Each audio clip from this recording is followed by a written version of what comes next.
ਜਿਵੇਂ ਕਿ ਬੀਜੇਪੀ ਕਹਿੰਦੀ ਵੀ ਅਸੀਂ 40 ਸੀਟਾਂ ਜਿਹੜੀਆਂ ਚਾਕ ਆਊਟ ਕਰ ਲਈਆਂ ਵੀ 40 ਸੀਟਾਂ 45 ਸੀਟਾਂ ਤਾਂ ਅਸੀਂ ਪੰਜਾਬ 'ਚ ਹਰ ਹਾਲਤ ਜਿੱਤਾਂਗੇ। ਲੱਗਦਾ ਮਾਹੌਲ ਇਦਾਂ ਦਾ ਹੈ ਕੋਈ?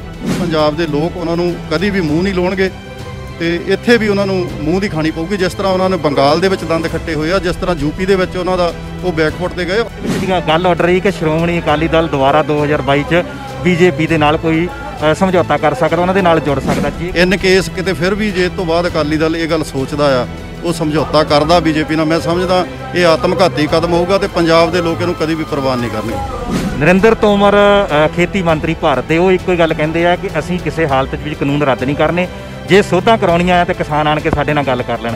ਇੱਕ ਨਾ ਇੱਕ ਦਿਨ ਮਜਬੂਰ ਹੋਣਾ ਪਊਗਾ ਕਾਨੂੰਨ ਰੱਦ ਕਰਨ ਲਈ, ਕਿਉਂਕਿ ਬਾਣੀ ਦਾ ਵੀ ਫਰਮਾਨ ਹੈ, ਕੂੜ ਨਖੁੱਟੇ ਨਾਨਕਾ ਓੜਕ ਸੱਚ ਰਹੀ, ਤੇ ਅਖੀਰ ਜਿਹੜੀ ਜਿੱਤ ਆ ਉਹ ਹੱਕ ਤੇ ਸੱਚ ਦੀ ਹੋਣੀ ਆ। ਅੱਜ ਪੰਜਾਬ ਦੇ ਲੋਕ ਕੀ ਸਮੁੱਚੇ ਭਾਰਤ ਦੇ ਜਿਹੜੇ ਕਿਸਾਨ ਆ ਉਹ ਜਾਗਰੂਕ ਹੋ ਚੁੱਕੇ ਆ ਤੇ ਉਹ ਕਾਨੂੰਨ ਰੱਦ ਕਰਾਉਣ ਤੋਂ ਬਿਨਾਂ ਕਦੇ ਵੀ ਵਾਪਸ ਨਹੀਂ ਮੁੜਨਗੇ। ਜਿਸ ਤਰ੍ਹਾਂ ਇਸ ਵੇਲੇ ਸਰਕਾਰ ਰੌਲਾ ਪਾ ਰਹੀ ਆ ਕਿ ਅੰਦੋਲਨ ਦੇ ਵਿੱਚ ਕੋਵਿਡ ਦੇ ਮਰੀਜ਼ ਵੱਧ ਰਹੇ ਆ, ਤੇ ਤੁਸੀਂ ਦੇਖਦੇ ਆ ਕਿ ਉੱਥੇ ਆਪਣੇ ਪੂਰੇ ਪ੍ਰੀਕਾਸ਼ਨ ਲਏ ਜਾ ਰਹੇ ਆ, ਜਾਂ ਉੱਥੇ ਪੂਰਾ ਤੁਹਾਡਾ ਤਾਮ ਝਾਮ ਸਾਰਾ ਪ੍ਰਬੰਧ ਹੈਗਾ ਤੁਹਾਡੇ ਕੋਲ?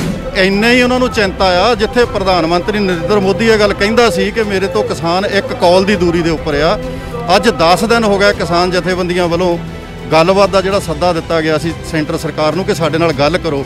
ਜੇ ਉਹ ਇੰਨੇ ਹੀ ਚਿੰਤਤ ਆ ਕਰੋਨਾ ਤੋਂ, ਕੋਵਿਡ ਤੋਂ, ਤਾਂ ਉਹਨਾਂ ਨੂੰ ਕਿਸਾਨ ਜਥੇਬੰਦੀਆਂ ਨੂੰ ਬੁਲਾਉਣਾ ਚਾਹੀਦਾ, ਉਹਨਾਂ ਨਾਲ ਗੱਲਬਾਤ ਕਰਨੀ ਚਾਹੀਦੀ ਆ, ਕਿਉਂਕਿ ਕੋਈ ਵੀ ਮਸਲਾ ਉਹਦਾ ਹੱਲ ਤਾਂ ਗੱਲਬਾਤ ਨਾਲ ਹੀ ਹੋਣਾ।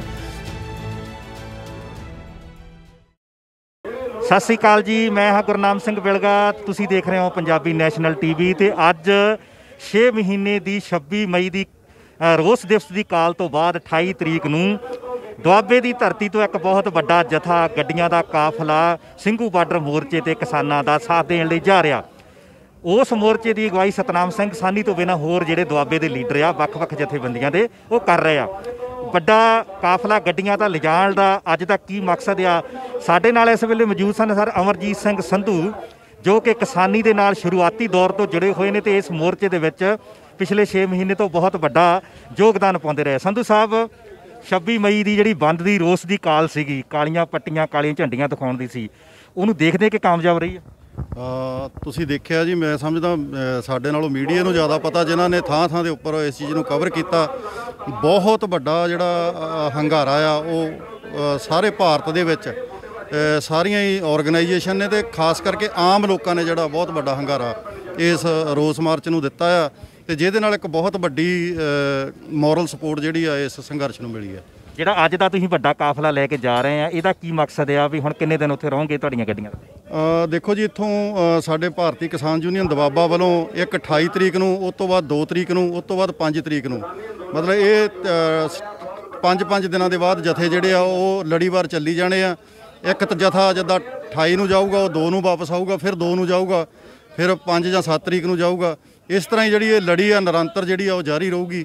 ਤੇ ਪਿੰਡਾਂ ਦੇ ਵਿੱਚੋਂ ਹੁਣ ਜਿਹੜਾ ਕਣਕ ਦਾ ਸੀਜ਼ਨ ਆ ਖਤਮ ਹੋ ਗਿਆ, ਝੋਨਾ ਜਿਹੜਾ 10 ਤਰੀਕ ਤੋਂ ਬਾਅਦ ਸ਼ੁਰੂ ਹੋਣਾ ਆ, ਤੇ ਇਸ ਕਰਕੇ ਲੋਕਾਂ ਦੇ ਵਿੱਚ ਪੂਰਾ ਉਤਸ਼ਾਹ ਆ, ਤੇ ਫਿਰ ਵੱਡੀ ਗਿਣਤੀ ਦੇ ਵਿੱਚ ਲੋਕਾਂ ਨੇ ਉਸ ਬਹੀਰਾਂ ਘੱਤ ਕੇ ਜਿਹੜੇ ਦਿੱਲੀ ਦੇ ਬਾਰਡਰਾਂ ਵੱਲ ਨੂੰ ਜਾਣਾ ਸ਼ੁਰੂ ਕਰ। ਤੁਸੀਂ ਫਗਵਾੜਾ ਗਰਾਇਆ ਏਰੀਆ ਦੇ ਵਿੱਚ ਆਪਣਾ ਰਾਜਨੀਤਿਕ ਕੱਦ ਵੀ ਰੱਖਦੇ ਆ, ਬੀਜੇਪੀ ਨਾਲ ਅਕਾਲੀ ਦਲ ਦਾ ਬੜਾ ਲੰਬਾ ਸਮਾਂ ਸਾਥ ਵੀ ਰਿਹਾ, ਫਗਵਾੜੇ ਤੋਂ MLA ਬੀਜੇਪੀ ਦਾ ਬਣਦਾ ਰਿਹਾ, ਹੁਸ਼ਿਆਰਪੁਰ ਤੋਂ MP ਬੀਜੇਪੀ ਦਾ। ਲੋਕਾਂ ਦੇ ਵਿੱਚ ਹੁਣ ਜੋ ਤੁਸੀਂ ਵਿਚਰਦੇ ਆ ਤੇ ਇਸ ਬੀਜੇਪੀ ਦੇ ਖੇਤਰ 'ਚ, ਬੀਜੇਪੀ ਦੇ ਏਰੀਏ ਦੇ ਵਿੱਚ ਕਿੱਦਾਂ ਦਾ ਮਾਹੌਲ, ਲੋਕੀ ਕੀ ਮਹਿਸੂਸ ਕਰਦੇ?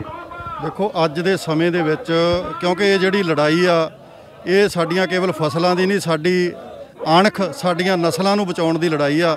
ਤੇ ਜਿਹੜੇ ਪੰਜਾਬ ਦੇ ਲੋਕ ਆ, ਚਾਹੇ ਉਹ ਫਗਵਾੜਾ ਖੇਤਰ ਲਾ ਲਓ, ਚਾਹੇ ਫਲੌਰ ਖੇਤਰ ਲਾ ਲਓ, ਸਾਰੇ ਪੰਜਾਬ ਦੇ ਲੋਕ ਉਹ ਇਸ ਵੇਲੇ ਉਹ ਜਿਹੜਾ ਪੋਲੀਟੀਕਲ ਸਿਸਟਮ ਆ ਉਹਦੇ ਤੋਂ ਆਪਣੇ ਆਪ ਨੂੰ ਵੱਖ ਕਰਕੇ ਇਸ ਕਿਸਾਨ ਸੰਘਰਸ਼ ਦੇ ਨਾਲ ਜੁੜ ਕੇ ਉਹ ਚਾਹੁੰਦੇ ਆ ਕਿ ਇੱਕ ਵਾਰੀ ਇਹ ਜਿਹੜੀ ਆਪਣੇ ਫਸਲਾਂ ਨੂੰ ਬਚਾ ਲਈਏ, ਆਪਣੀਆਂ ਨਸਲਾਂ ਨੂੰ ਬਚਾ ਲਈਏ, ਆਪਣੀ ਅਣਖ ਨੂੰ ਬਚਾ ਲਈਏ। ਤੇ ਇਹ ਜਿਹੜੀਆਂ ਇਲੈਕਸ਼ਨਾਂ ਵਾਲਾ ਚੱਕਰ ਆ ਇਹ ਸੈਕੰਡਰੀ ਬਣ ਗਿਆ। ਤੇ ਲੋਕ ਜਿਵੇਂ ਕਿ ਬੀਜੇਪੀ ਕਹਿੰਦੀ ਵੀ ਅਸੀਂ 40 ਸੀਟਾਂ ਜਿਹੜੀਆਂ ਚਾਕ ਆਊਟ ਕਰ ਲਈਆਂ, ਵੀ 40 ਸੀਟਾਂ 45 ਸੀਟਾਂ ਤਾਂ ਅਸੀਂ ਪੰਜਾਬ 'ਚ ਹਰ ਹਾਲਤ ਜਿੱਤਾਂਗੇ। ਲੱਗਦਾ ਮਾਹੌਲ ਇਦਾਂ ਦਾ ਹੈ ਕੋਈ? ਦੇਖੋ, ਉਹਨਾਂ ਨੂੰ ਉਹਨਾਂ ਦਾ ਜਿਹੜਾ ਰਿਜ਼ਲਟ ਆ ਉਹ ਮਿਲ ਗਿਆ। ਉਹ ਪਹਿਲਾਂ ਪ੍ਰਚਾਰ ਕਰਦੇ ਸੀ ਵੀ ਅਸੀਂ ਪੱਛਮੀ ਬੰਗਾਲ ਦੇ ਵਿੱਚ 220 ਸੀਟਾਂ ਜਿੱਤਾਂਗੇ, ਤੇ ਉੱਥੇ ਆਪਾਂ ਦੇਖ ਲਿਆ ਉਹਨਾਂ ਦਾ ਕੀ ਹਸ਼ਰ ਹੋਇਆ। ਤੇ ਯੂਪੀ ਦੇ ਵਿੱਚ ਜਿਹੜੀਆਂ ਜੋਗੀ ਦਾ ਰਾਜ ਸੀ ਉਹਨਾਂ ਦਾ, ਉੱਥੇ ਪੰਚਾਇਤ ਦੀਆਂ ਇਲੈਕਸ਼ਨਾਂ ਹੋਈਆਂ, ਉੱਥੇ ਬਹੁਤ ਵੱਡੀ ਉਹਨਾਂ ਨੂੰ ਮੂੰਹ ਦੀ ਖਾਣੀ ਪਈ ਆ।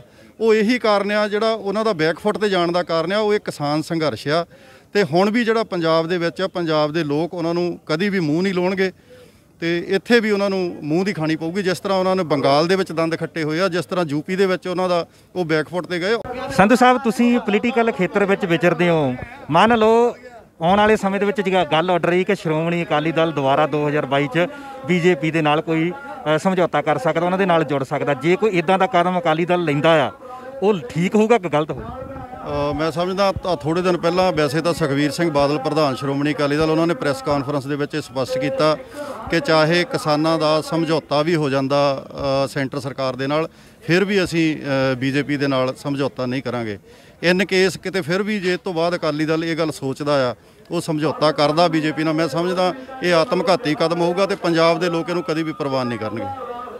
ਨਰਿੰਦਰ ਤੋਮਰ ਖੇਤੀ ਮੰਤਰੀ ਭਾਰਤ ਦੇ, ਉਹ ਇੱਕੋ ਹੀ ਗੱਲ ਕਹਿੰਦੇ ਆ ਕਿ ਅਸੀਂ ਕਿਸੇ ਹਾਲਤ ਵਿੱਚ ਕਾਨੂੰਨ ਰੱਦ ਨਹੀਂ ਕਰਨੇ, ਜੇ ਸੋਧਾਂ ਕਰਾਉਣੀਆਂ ਆ ਤਾਂ ਕਿਸਾਨ ਆਣ ਕੇ ਸਾਡੇ ਨਾਲ ਗੱਲ ਕਰ ਲੈਣ। ਕੀ ਕਿਸਾਨਾਂ ਨੂੰ ਇਹ ਗੱਲ ਮੰਨ ਲੈਣੀ ਚਾਹੀਦੀ? ਬਿਲਕੁਲ ਨਹੀਂ ਜੀ। ਜਿਹੜਾ ਸਾਡਾ ਫੈਡਰਲ ਸਿਸਟਮ ਹੈ ਉਹ ਅਧਿਕਾਰ ਹੀ ਨਹੀਂ ਦਿੰਦਾ। ਜਿਹੜਾ ਸਾਡੇ ਫੈਡਰਲ ਸਿਸਟਮ ਦੇ ਵਿੱਚ ਦਖਲ ਆ ਜਿਹੜਾ ਇਹ, ਕਿਉਂਕਿ ਸਟੇਟ ਮੈਟਰ ਆ ਜਿਹੜੇ ਖੇਤੀ ਕਾਨੂੰਨ ਆ, ਤੇ ਇਹ ਜਿਹੜਾ ਜੇ ਅੱਜ ਅਸੀਂ ਉਹ ਸੋਧਾਂ ਮੰਨ ਲਈਏ ਤਾਂ ਇਹਨਾਂ ਕਾਨੂੰਨਾਂ ਨੂੰ ਮੰਨ ਲਵਾਂਗੇ ਤਾਂ ਸੋਧਾਂ ਕਰਾ ਕੇ ਆ ਜਾਵਾਂਗੇ ਤਾਂ ਉਹ ਆਉਣ ਵਾਲੇ ਸਮੇਂ 'ਚ ਕਿਸੇ ਵੀ ਸਮੇਂ ਉਹ ਸਾਡੇ ਸਟੇਟ ਮੈਟਰ ਦੇ ਵਿੱਚ ਦਖਲ ਦੇ ਸਕਦੇ ਆ। ਇਸ ਕਰਕੇ ਜਿਹੜਾ ਕਿਸਾਨ ਜਥੇਬੰਦੀਆਂ ਦਾ ਇਹ ਤਹਈਆ ਆ ਸਾਰਿਆਂ ਦਾ ਕਿ ਇਹ ਕਾਨੂੰਨ ਰੱਦ ਕਰਾਉਣੇ ਆ, ਤੇ ਮੈਂ ਸਮਝਦਾ ਉਹਨਾਂ ਨੂੰ ਇੱਕ ਨਾ ਇੱਕ ਦਿਨ ਮਜਬੂਰ ਹੋਣਾ ਪਊਗਾ ਕਾਨੂੰਨ ਰੱਦ ਕਰਨ ਲਈ, ਕਿਉਂਕਿ ਬਾਣੀ ਦਾ ਵੀ ਫਰਮਾਨ ਹੈ, ਕੂੜ ਨਖੁੱਟੇ ਨਾਨਕਾ ਓੜਕ ਸੱਚ ਰਹੀ, ਤੇ ਅਖੀਰ ਜਿਹੜੀ ਜਿੱਤ ਆ ਉਹ ਹੱਕ ਤੇ ਸੱਚ ਦੀ ਹੋਣੀ ਆ। ਅੱਜ ਪੰਜਾਬ ਦੇ ਲੋਕ ਕੀ ਸਮੁੱਚੇ ਭਾਰਤ ਦੇ ਜਿਹੜੇ ਕਿਸਾਨ ਆ ਉਹ ਜਾਗਰੂਕ ਹੋ ਚੁੱਕੇ ਆ ਤੇ ਉਹ ਕਾਨੂੰਨ ਰੱਦ ਕਰਾਉਣ ਤੋਂ ਬਿਨਾਂ ਕਦੇ ਵੀ ਵਾਪਸ ਨਹੀਂ ਮੁੜਨਗੇ।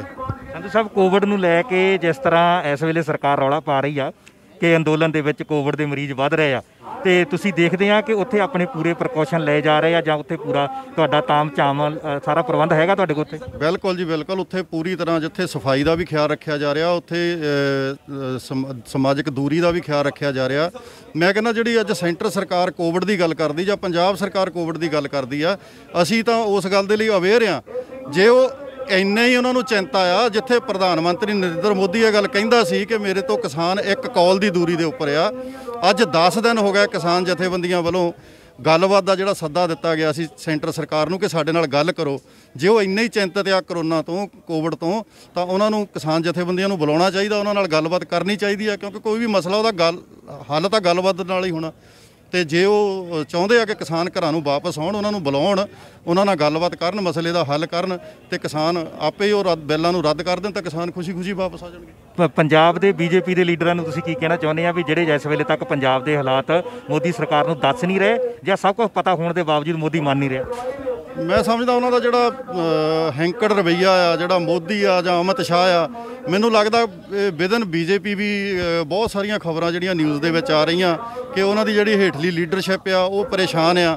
ਬੀਜੇਪੀ ਦੇ ਵਿੱਚ ਵੀ ਬਹੁਤ ਇੱਕ ਵੱਡਾ ਫੈਕਟਰ ਆ ਜਿਹੜਾ ਉਹ ਪਰੇਸ਼ਾਨ ਆ ਇਸ ਮੋਦੀ ਤੇ ਅਮਿਤ ਸ਼ਾਹ ਦੀ ਜੋੜੀ ਤੋਂ, ਤੇ ਉਹ ਪੜਾਕਾ ਜਿਹੜਾ, ਉਹ ਧਮਾਕਾ ਜਿਹੜਾ ਹੋਣ ਵਾਲਾ ਬਹੁਤ ਜਲਦੀ, ਜਿਹੜਾ ਇਹਨਾਂ ਦਾ ਪਾਪਾਂ ਦਾ ਘੜਾ ਭਰ ਜਾਣਾ ਆ ਤੇ ਜ਼ਰੂਰ ਰਿਵੋਲਟ ਹੋਊਗਾ।